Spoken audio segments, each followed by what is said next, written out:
Bismillahirrahmanirrahim. Assalamualaikum warahmatullahi wabarakatuh.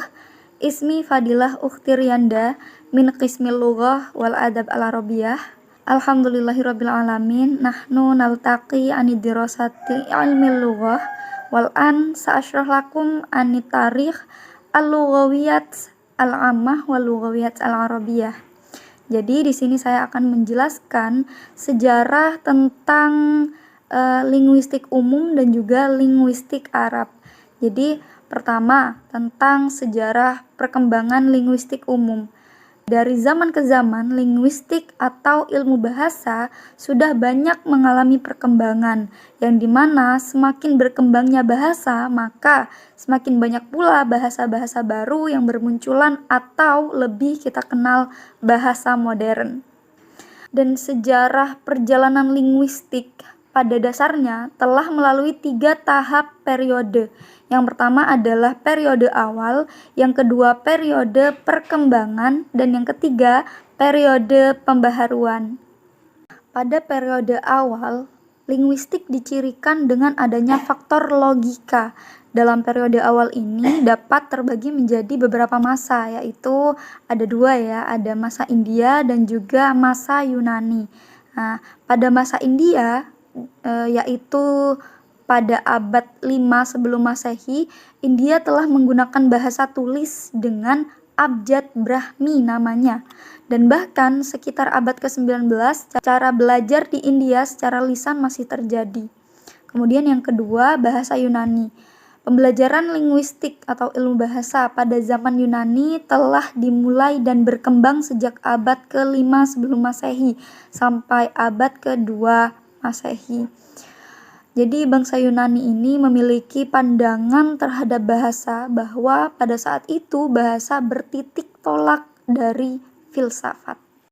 Dan pada periode awal ini menurut Abdul Khair terbagi menjadi 4 masa, yakni yang pertama ada masa Romawi. Nah, masa Romawi ialah suatu zaman yang dimana di zaman tersebut masih terdapat sangkut pautnya dengan zaman Yunani. Yang kedua ada masa pertengahan. Pada masa ini pendidikan bahasa Latin sangatlah berperan penting. Jadi ada 2 perbedaan pendapat nanti antara kaum modiste dan kaum spekulatif, seperti itu. Kemudian yang ketiga ada masa Renaissance. Nah, masa ini adalah masa yang dimana kehidupan kembali mempelajari bahasa-bahasa kuno. Jadi masa ini terjadi sekitar abad ke-16 sampai dengan 17.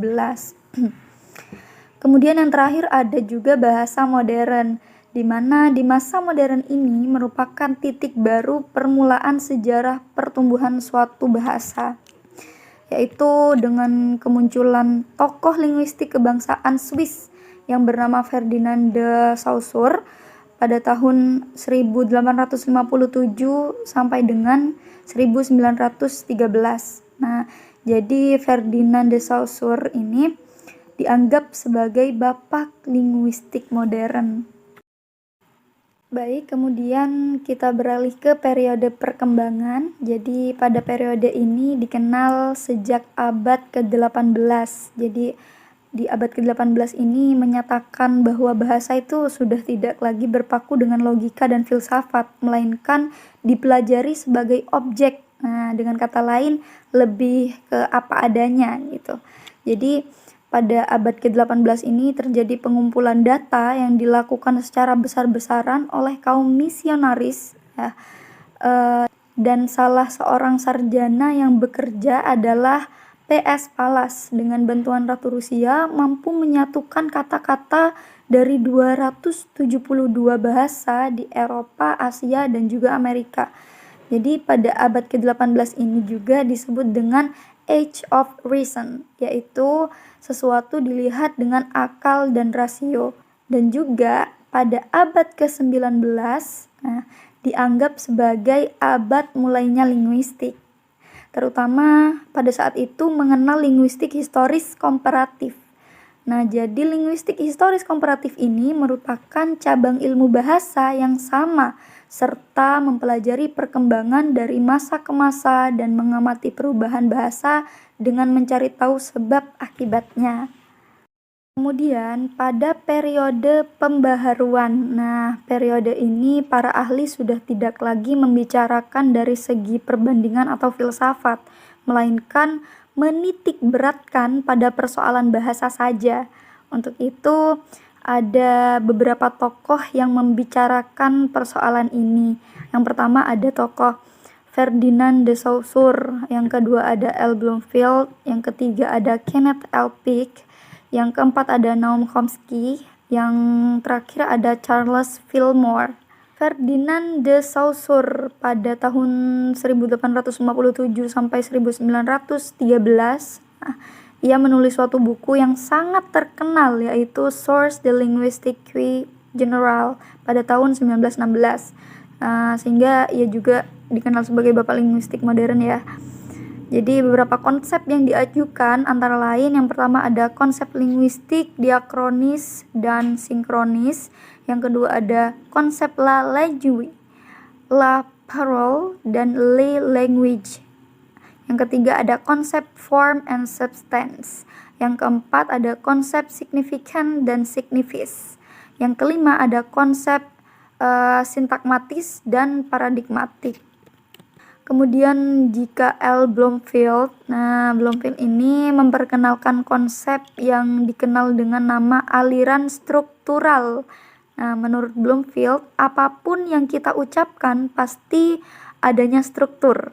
Contohnya adalah kasur, maka strukturnya adalah KASUR dan bukan sukar atau rusak, seperti itu teman-teman. Kemudian Kenneth L. menurutnya dalam setiap penemuan terdapat langkah dalam menjelaskan suatu proses yang didasarkan pada kenyataan, yaitu berupa bagian dari pembentukan kata baru dari kata yang telah ada, substansi dan juga perluasan. Dan menurut Noam Chomsky, sebagai penemu teori tata bahasa transformasi generatif yang sangat terkenal, Noam Chomsky juga memiliki buku yang berjudul Syntactic Structure pada tahun 1957 dan Aspect of the Theory of Syntax pada tahun 1965. Chomsky menyatakan bahwa tata bahasa terdiri dari 3 komponen, yaitu sintaksis, semantik, dan juga fonologi. Kemudian yang terakhir ada pendapat dari Charles Fillmore. Fillmore terkenal dengan teori sintaksisnya berdasarkan kasus dalam bukunya yang berjudul The Case of Case pada tahun 1968. Ia juga berpendapat bahwa dalam bahasa tertentu memiliki sistem kasus khususnya. Bahasa fleksi seperti bahasa Sanskerta, Jerman, Inggris, dan juga Latin. Kemudian kita beralih kepada penjelasan linguistik Arab, al-Lughawiyat al-Arabiyah. Jadi linguistik Arab ini muncul pada awal perkembangan Islam ya. Linguistik ini juga bersangkutan dengan ilmu tata bahasa Arab yang kemudian lebih kita kenal sebagai ilmu nahwu. Yaitu ilmu bahasa Arab yang mempelajari tentang susunan kalimat dan harokat yang benar dalam pembelajaran bahasa Arab. Sementara itu, bahasa Arab sudah dikenal sebagai bahasa yang tertulis di dalam kitab suci umat Islam, yaitu Al-Quran. Bahkan tidak hanya Al-Quran yang dipertuliskan bahasa Arab ya. Perkataan Rasulullah pun berupa hadis atau sunnah juga dituliskan dengan bahasa Arab. Supaya ajaran Islam itu dapat tersampaikan serta dipahami secara baik dan benar, dan seharusnya dapat dimengerti pula oleh umat muslim. Jadi perkembangan ilmu nahwu dibagi menjadi 4 periode, yaitu yang pertama periode pembentukan, yang kedua periode pertumbuhan dan perkembangan, yang ketiga periode kejayaan, dan yang keempat adalah periode reformasi atau reformulasi. Pada periode pembentukan, para sejarawan sepakat berpendapat bahwa ilmu nahwu lahir di kota Basrah yang sekarang lebih dikenal dengan negara Irak, teman-teman. Kemudian pada periode pertumbuhan dan perkembangan ya, jadi seiring dengan perkembangannya bahasa Arab, timbullah ketertarikan pula linguis Arab dengan munculnya kaidah fikih. Nah, fikih bahasa Arab ya, dan keluarlah juga karya-karya tentang kaidah ilmu nahwu gitu. Jadi kalau pada periode kejayaan, para linguis Arab tetap bersungguh-sungguh dalam menciptakan berbagai tulisan yang diberi judul dengan kaitannya sebagai ilmu nahwu, agar ilmu nahwu itu semakin berkembang pesat juga. Kemudian ada juga periode reformasi atau reformulasi. Nah, jadi pada periode reformasi ini, para linguis Arab memiliki pemikiran untuk mengubah sebagian dari materi nahwu agar orang itu dapat mempelajari ilmu nahwu lebih memahaminya dengan cepat, dengan baik, dan juga dengan benar. Ada juga merupakan sebuah perbaikan dari masa-masa sebelumnya menjadi masa yang jauh lebih baik dan membangun kerjasama untuk membangun ilmu bahasa Arab. Seperti itu. Baik, sekarang kita membahas mengenai apa itu bahasa. Nah, bahasa adalah kemampuan yang dimiliki manusia untuk berkomunikasi dengan manusia lainnya. Nah, dengan cara apa? Yaitu menggunakan tanda, misalnya kata dan gerakan. Kemudian, bahasa juga memiliki karakteristik. Nah, karakteristik bahasa ada 10. Yang pertama, oral. Oral berarti lisan. Yang kedua, sistematis. Berarti bahasa harus logis, harus teratur, dan juga harus terpadu, seperti itu. Yang ketiga adalah bersifat arbitrer. Apa itu arbitrer? Nah, arbitrer itu adalah bunyi tertentu juga harus memiliki makna tertentu. Yang keempat, konvensional. Karakteristik ini harus mengandung kesepakatan, harus sesuai dengan kesepakatan. Kemudian yang kelima, harus bersifat beragam. Yang keenam, universal. Universal berarti menyeluruh, Kemudian bersifat insani juga, itu yang ketujuh. Sedangkan yang kedelapan, bahasa itu karakteristiknya adalah berkembang. Yang kesembilan adalah fenomena sosial, dan yang terakhir produktif. Baik, berbicara mengenai bahasa, kira-kira asal-usul bahasa itu seperti apa ya? Baiklah, menurut Chomsky, bahwasanya bahasa itu pertama kali muncul di Afrika sekitar 6.000 sampai 10.000 tahun yang lalu. Dan juga ada pendapat lain bahwasanya bahasa yang paling tua adalah bahasa Sumeria yang muncul di tahun 3.300 sampai 3.000 sebelum Masehi. Kemudian teori bahasa menurut ilmuwan barat, yaitu salah satunya dari Plato. Menurutnya, bahasa itu berasal dari peniruan bunyi-bunyi. Meskipun tidak ada kesinambungan antara keduanya, antara bunyi dan bahasa, namun memperjelas apa arti dari bahasa itu sendiri.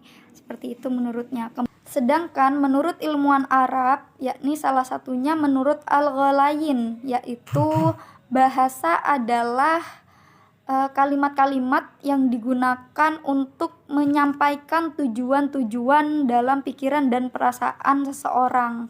Baik, pembahasan yang terakhir adalah perbedaan antara bahasa lisan dan tulisan.